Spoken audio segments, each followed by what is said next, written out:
আসসালামু আলাইকুম। জেনারেল আজিজ এবং তার পরিবারের উপর মার্কিন ভিসা নিষেধাজ্ঞা দেওয়ার পর এই সংক্রান্ত নানা পেছনের খবরাখবর বের হয়ে আসছে বিভিন্ন গণমাধ্যমে। দুর্নীতি এবং ক্ষমতার অপব্যবহার যার কেন্দ্রবিন্দুতে আজিজ আহমেদ এবং তার আপন ভাইরা জড়িত, সেই বিষয়টি কিন্তু বহুভাবে আলোচিত হয়েছে, গণমাধ্যমে এসছে, কিন্তু কখনোই সরকার এই বিষয়ে পদক্ষেপ নেওয়া তো দূরের কথা, বরং কিভাবে সহায়তা করেছে তার নানা যেই পুরনো খবরাখবর সেগুলো কিন্তু এখন সামনে আসছে। এখন নতুন করে সামনে আসলো এই খবরগুলো। প্রথম আলোর রিপোর্টে রেফারেন্স হিসাবে কয়েকটি খবর এসছে। রাষ্ট্রপতির ক্ষমা পেয়ে যেভাবে দেশ ছেড়েছিলেন আজিজ আহমেদের ভাই জোসেফ। জোসেফ ছিল শীর্ষ সন্ত্রাসী এবং একেবারেই হত্যা মামলায় অভিযুক্ত একজন দণ্ডপ্রাপ্ত আসামি। কিভাবে তিনি রাষ্ট্রপতির ক্ষমা পেলেন, কিভাবে রাষ্ট্রীয় ক্ষমতাকে ব্যবহার করে দ্রুত পাসপোর্ট পেয়ে তিনি কারাগারের বাইরে থেকে, হাসপাতাল থেকে দেশের বাইরে চলে গেলেন, তারপরে তার নাম পরিবর্তন, সমস্ত কেচ্ছা কাহিনী এখন বের হতে শুরু করেছে। প্রথম আলোর সেই রিপোর্টে বলা হচ্ছে যে জেনারেল আজিজ দায়িত্ব গ্রহণ করেছিলেন 2018 সালের 25শে জুন। 2021 সালের 23শে জুন পর্যন্ত তিনি সেনাপ্রধানের দায়িত্ব ছিলেন। 2018 সালের 25শে জুন যখন তিনি দায়িত্ব গ্রহণ করেন, নিশ্চয়ই দর্শক মনে আছে, সেই 2018 সালের ডিসেম্বরের সেই নির্বাচন, যেই নির্বাচন বাংলাদেশের ইতিহাসে বহুলভাবে বিতর্কিত এবং নানাভাবে কলঙ্কিত বলে রাজনৈতিক মহল এটি বারবার সামনে নিয়ে আসছে। দিনের ভোট রাত, সেই দিনের ভোট রাতের যেই মহড়াটি বাংলাদেশে হয়েছিল, সেই সময় সেনাপ্রধান হিসেবে দায়িত্ব পালন করছিলেন জেনারেল আজিজ, এবং বলা হয় যে তিনি তার ক্ষমতা এই ক্ষেত্রে ব্যবহারও করেছেন নানাভাবে। দুর্নীতিতে সম্পৃক্ততার অভিযোগে সোমবার সাবেক জেনারেল সেনাপ্রধান আজিজ আহমেদের উপর নিষেধাজ্ঞা দেয় যুক্তরাষ্ট্র। এর ফলে আজিজ আহমেদ এবং তার পরিবারের সদস্যরা যুক্তরাষ্ট্রে প্রবেশে অযোগ্য হয়েছেন।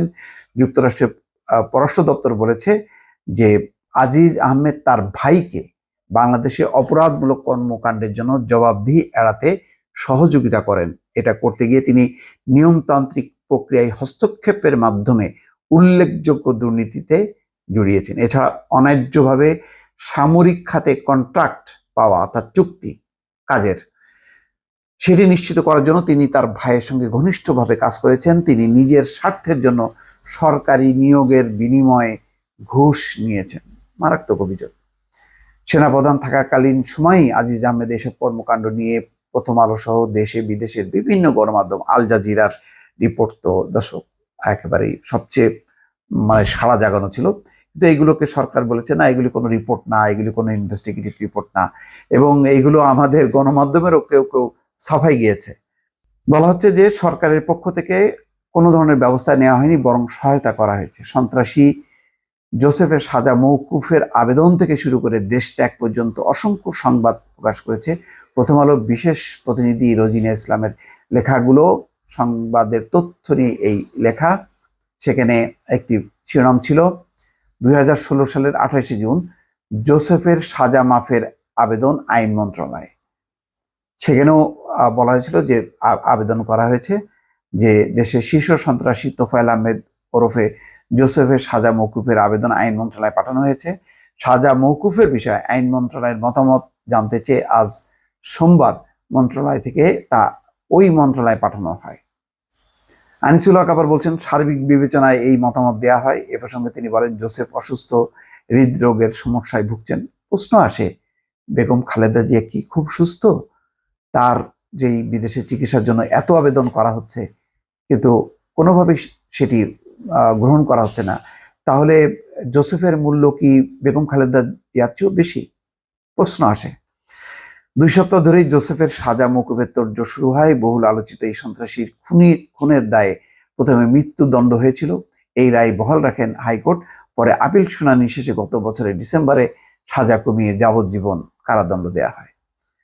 সেই হত্যাকাণ্ডের একেবারে ভিডিও ফুটেজ পর্যন্ত প্রমাণিত ছিল। জোসেফের মা রেনুজা বেগম 7 জুন তার সন্তানের সাজা মওকুফের জন্য আবেদন করেন। তাকে অন্যায়ভাবে সাজা খাটানো হচ্ছে বলেও তিনি দাবি করেন। যাই হোক, এটি ছিল, এখানে বলা হচ্ছে যে 90-এর দশকের শীর্ষ সন্ত্রাসী জোসেফ প্রায় 10 মাস ধরে বঙ্গবন্ধু মেডিকেলের প্রিজন সেলে রয়েছেন। মানে কত সুযোগ সুবিধা।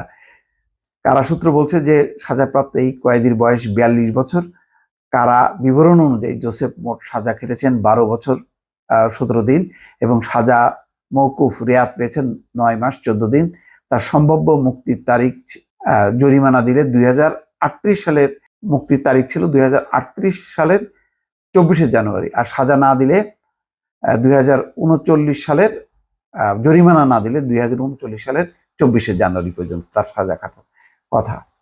2096 সালে 7ই মে মোহাম্মদপুরে ব্যবসায়ী মুস্তাফিজুর রহমানকে গুলি করে হত্যা মামলার এই আসামি জোসেফ। এই খবরের পাশাপাশি আরেকটি ছিল 2017 সালের 17 মে জোসেফের সাজা মওকুফে এবার কারা অধিদপ্তরের প্রস্তাব। মানে নানা প্রক্রিয়ায় তাকে তারপরে রাষ্ট্রপতির ক্ষমা পেয়ে দেশ ছাড়লেন জোসেফ। 2017 সালের 28শে জুলাই এই সংবাদটি ছিল, জোসেফ সহ 53 বন্দী সাজা মওকুফ হচ্ছে এই শিরোনামে।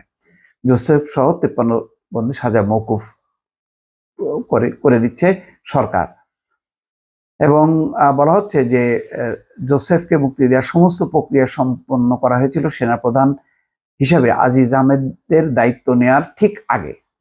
2018 সালের 24শে জুন তিনি দায়িত্ব নিয়েছিলেন। আর জোসেফ রাষ্ট্রীয় আনুকূল্যে কারাগার থেকে ছাড়া পেয়ে দেশ ছেড়ে চলে যান একই বছরের মে মাসের শেষ সপ্তাহে। এগুলো সরকারি সহযোগিতা ছাড়া সম্ভব কখনো? এই নিয়ে 2018 সালের 31শে মে প্রথম আলোয় প্রকাশিত হয়েছিল যে রাষ্ট্রপতির ক্ষমা পেয়ে দেশ ছাড়লেন জোসেফ। তার মানে একেবারে রাষ্ট্রপতি থেকে শুরু করে বিভিন্ন পর্যায়ে এই কর্মকাণ্ডে যুক্ত ছিলেন।